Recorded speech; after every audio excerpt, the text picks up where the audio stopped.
Alors, merci, Dr Boileau. Puis en parlant de retrouver une vie normale, je pense qu'on fait, encore une fois, un pas de plus vers des assouplissements, je le répète, qui vont être graduels.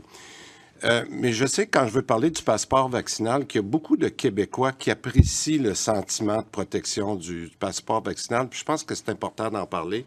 Puis j'en profite aussi pour rappeler que le port du masque est toujours nécessaire et requis. Ça, c'est important de le rappeler.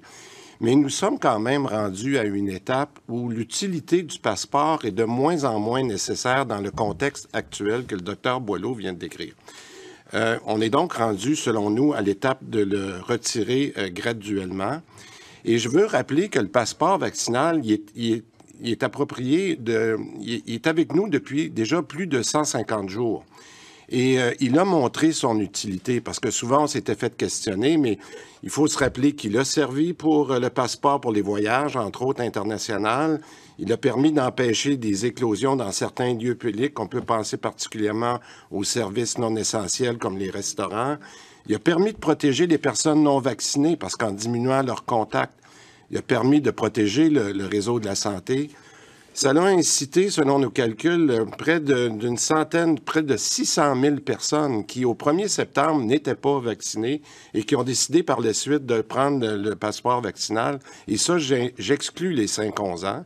Et pendant plusieurs mois, il faut se le rappeler, ça semble très loin, mais il a permis d'éviter de retourner à un confinement généralisé et de donner, en fait, un avantage, on l'a toujours dit, aux personnes vaccinées en leur permettant à ce moment-là, l'automne dernier, un retour à la certaine normalité.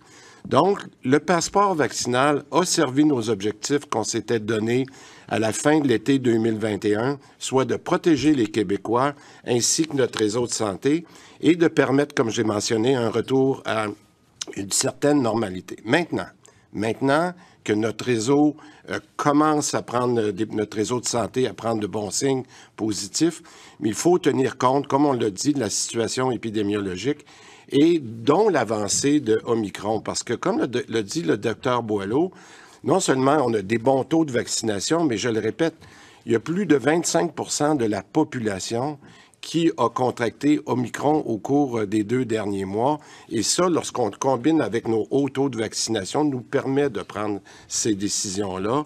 Donc, ce que la santé publique nous recommande aujourd'hui, c'est le retrait graduel de l'utilisation du passeport d'ici le 14 mars. Et de façon graduelle, ce que j'annonce aujourd'hui, c'est premièrement, à compter de demain, le passeport vaccinal ne sera plus requis pour accéder au commerce de 1500 mètres carrés, qu'on appelle entre autres les grandes surfaces, ainsi qu'à la SQDC et à la SAQ.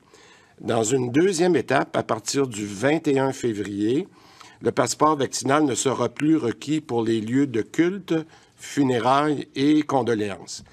Partout maintenant, et ça c'est le dernier échéancier, le passeport sera retiré pour l'ensemble des lieux le 14 mars, incluant les RPA, les CHSLD et les RIRTF.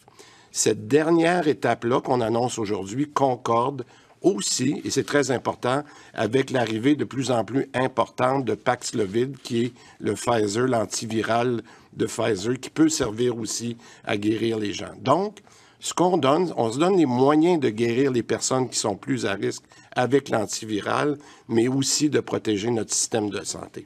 Et je le rappelle, comme je l'ai dit, que c'est important de s'assurer que notre passeport demeure important, requis pour les déplacements à l'international.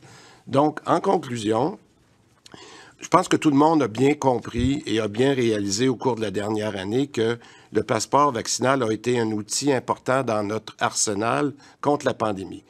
Mais je le répète, on le retire de façon graduelle pendant qu'on apprend à vivre avec le virus. Et comme on le fait depuis le début, on y va de façon graduelle et prudente, mais on va continuer de suivre l'évolution de la situation. Le passeport, je le dis, pour les déplacements à l'étranger, mais on se garde, puis je l'ai déjà mentionné, j'ai pas peur de dire qu'il est là pour rester parce qu'on pourrait en avoir besoin encore. Est-ce que c'est l'automne prochain? Est-ce que c'est à un autre moment? Mais en cas de nécessité, moi, ce que je dirais, si j'avais un petit conseil, gardez le don sur votre téléphone. D'abord, premièrement, je vous souhaite de vous en servir pour voyager quand vous pourrez le faire. Et si jamais on en a encore besoin, bien, on pourra s'en servir. Alors, merci beaucoup et je vais vous dire quelques mots en anglais.